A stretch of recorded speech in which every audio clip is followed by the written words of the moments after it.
Hello students, exercise 5.2 line integral.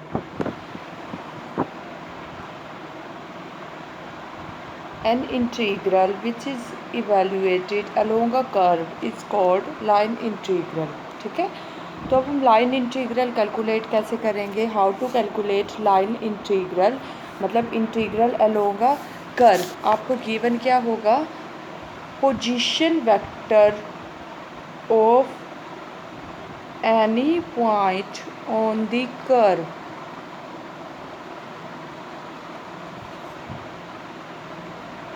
सी ये आपको given है, गिवन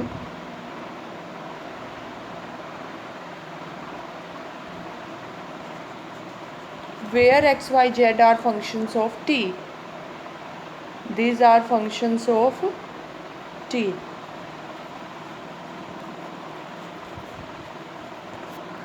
ठीक है, then how to find line integral या फिर इंटीग्रल अलोंग अ कर्व. आप कैसे फाइंड करेंगे.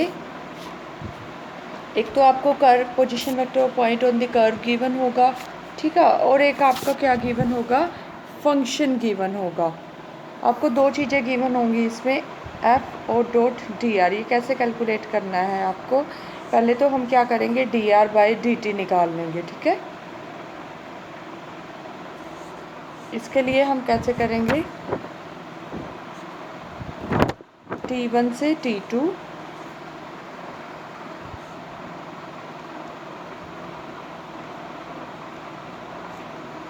dt. ठीक है, ये निकाल के फिर हम क्या करेंगे, डॉट प्रोडक्ट लेंगे और t के रिस्पेक्ट में डिफ्रेंशिएट कर देंगे. देखो आप एग्जांपल से हमें क्लियर हो जाएगा. कहता है इवैल्यूएट दिस इंटीग्रल. ये इंटीग्रल आपको निकालना है. फंक्शन आपको है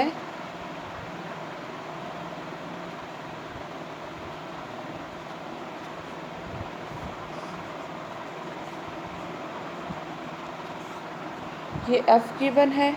ठीक है, and curve C is any position vector of any point on the curve C is given by this.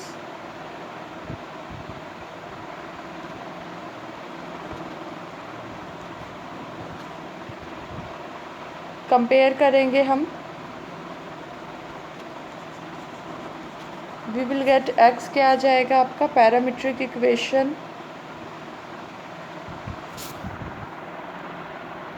Parametric equation. ठीक है,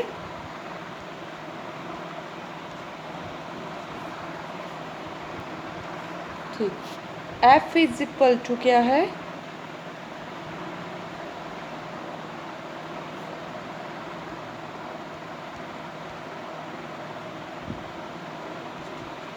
अब x पुट कर देंगे t और y पुट कर देंगे t का स्क्वायर, t की power 3, y t square, z t की पावर 3, t की पावर 5, t की पावर 3 इंटू t की पावर 4 k.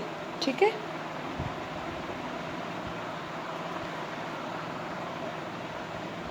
एंड r जो है वो क्या है,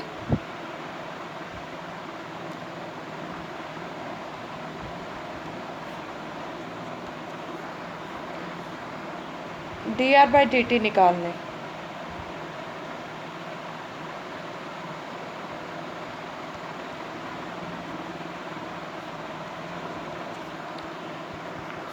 अब कहता है t जो आपको इंटीग्रल निकालना है, evaluate this, t varies from -1 to 1.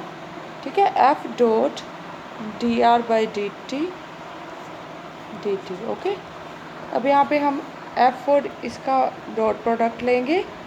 f क्या है,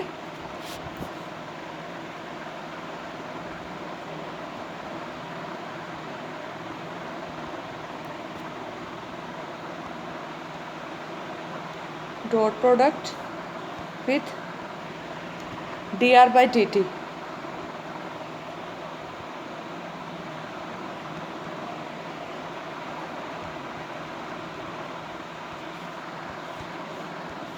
dt. ठीक है, तो डॉट प्रोडक्ट लेने के बाद t की पावर 3 2t की पावर 6 प्लस 3t की पावर 6 dt।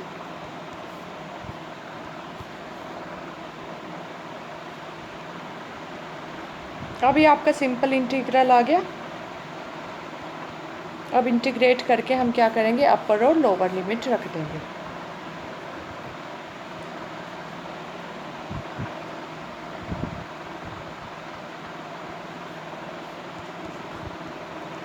से 1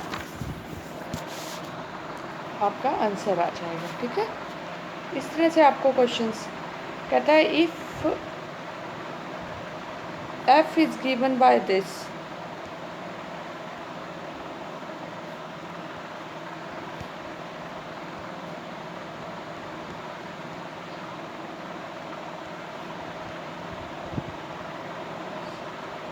या तो आपको पोजीशन वेक्टर और point on the curve given होगा या फिर पैरामीट्रिक इक्वेशन गिवन होंगी। ठीक है, एंड इवैल्यूएट कहता है evaluate integral along the curve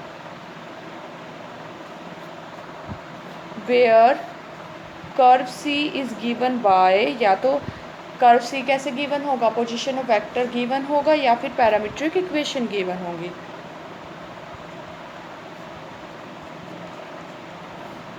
ठीक है, अब यहाँ से हम क्या लिख सकते हैं, position vector of any point on the curve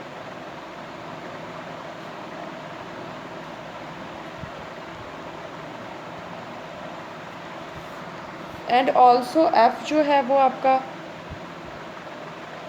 जहाँ जहाँ x है वहाँ t रिप्लेस कर देंगे, जहाँ y है वहाँ पे क्या कर देंगे हम t का स्क्वायर, जहाँ z है वहाँ t की पावर 3, तो t स्क्वायर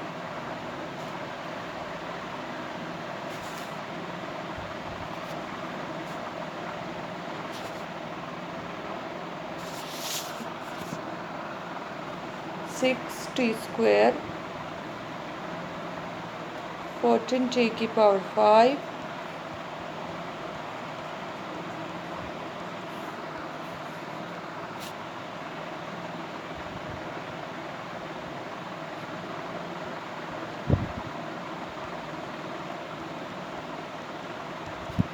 ये वेक्टर f आ गया हमारे पास, वेक्टर फंक्शन f।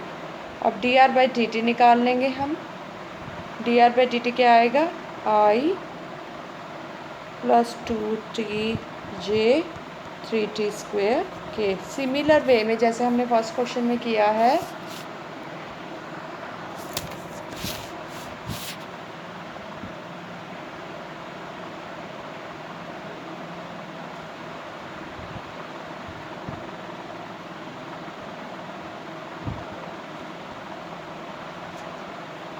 यहाँ पे हम क्या करेंगे, डॉट प्रोडक्ट लेंगे।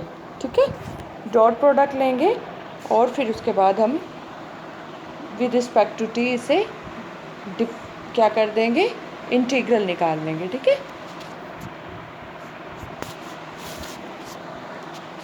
नेक्स्ट क्वेश्चन है आपका,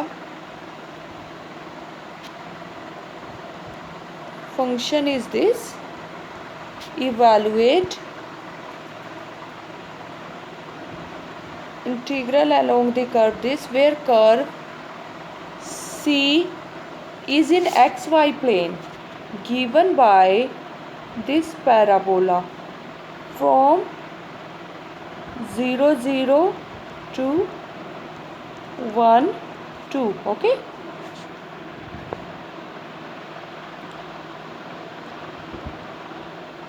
अब आप यहाँ पे देखें parabola y equal to 2x square, तो पैरामीट्रिक इक्वेशन जो है कर्व C की वो कैसे आएंगी, पुट कर दे x इक्वल टू t, तो y कितना है आपका 2t स्क्वेयर और z आपका 0 है क्योंकि because this curve lies in the xy plane and position vector of any point on the curve is given by this.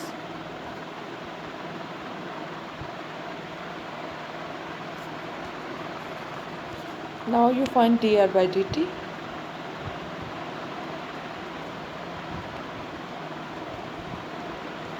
Okay, अब पॉइंट कहाँ से कहाँ, 0 0 2 1 2, ठीक है। t आपका 0 है और हेयर t कितना है, 1 है, ठीक है, बिकॉज x इक्वल टू क्या है, t है। ओके, तो बस आपका सिंपल है, बिल्कुल आपको ये निकालना है। तो मतलब हम क्या कर देंगे, 0 to 1 और dt, ठीक है। f जो गिवन था वो था 3xy, x की जगह t रखेंगे और y की जगह 2t का स्क्वायर।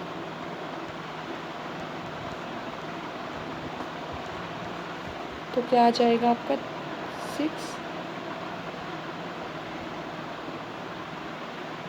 4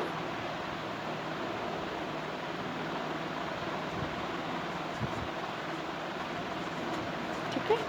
अब आप यहाँ पे पुट कर दें,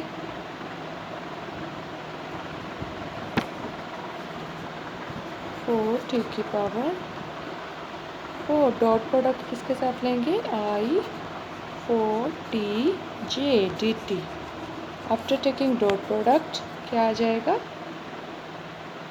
6t की पावर 3 माइनस 16t की पावर 5 dt। अब हम क्या करेंगे इसका with respect to t integral, 6t की पावर 4 बाई 4, 16t की पावर 6 बाई 6। अपर लिमिट क्या है, 1 और लोअर लिमिट इज 0। तो आप इस तरह के क्वेश्चंस ऐसे करेंगे, ठीक है। फॉर एग्ज़ाम्पल आपको गिवन है एफ फंक्शन,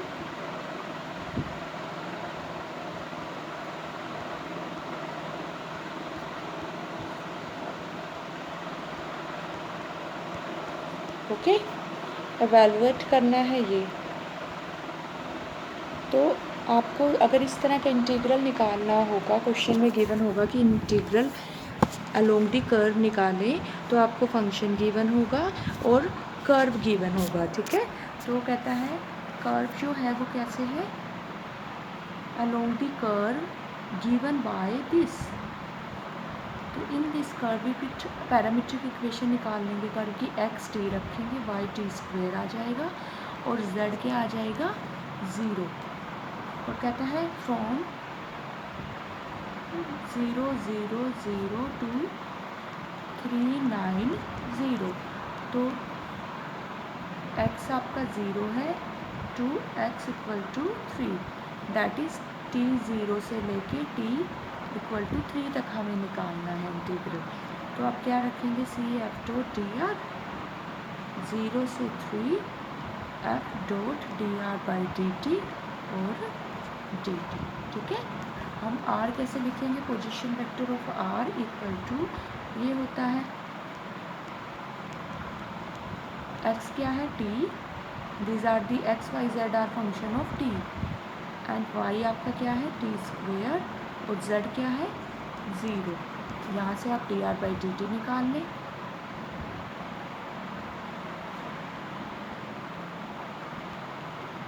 सिमिलर वे में X T Y T square Z equal to 0 आप एफ फंक्शन में रखते हैं, वेक्टर फंक्शन एफ में, तो क्या आ जाएगा आपका 3t स्क्वेयर आई प्लस में t का स्क्वेयर जे प्लस 2t स्क्वेयर के, ठीक है।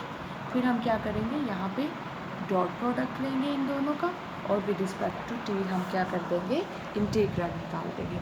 तो इस तरह से आप इंटीग्रल अलोंग द कर्व आप कैलकुलेट करेंगे।